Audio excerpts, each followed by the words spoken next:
মাত্র 14 কিমি ফাঁকা। একদিকে ইউরোপ স্পেন, অন্যদিকে আফ্রিকার মরক্কো। চোখের সামনে স্পষ্ট দেখা যায় দুটি মহাদেশ, তবুও কোনো ব্রিজ নেই। কেন?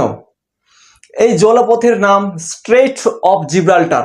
গড় গভীরতা 300 মিটার, কিন্তু কোথাও কোথাও 900 মিটার পর্যন্ত।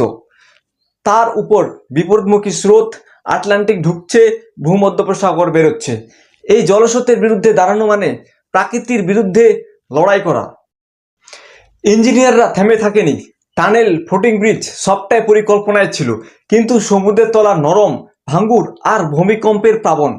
এখানে টানেল মানে ভূগর্ভের ঝুঁকির খনি। তবুও বিজ্ঞান থেমে নেই। একদিন হয়তো স্পেন আর মরক্কোর মাঝে একটা আকাশ ছোঁয়া ব্রিজ দাঁড়িয়ে যাবে। সেটা ইতিহাসের পাতায় লেখা থাকবে। স্বপ্ন দেখো, কারণ অসম্ভব মানেই নতুন শুরু, নতুন ভবিষ্যৎ। এরকম ইনফরমেটিভ ভিডিও পাওয়ার জন্য চ্যানেলটাকে সাবস্ক্রাইব করুন এবং পাশে থাকুন।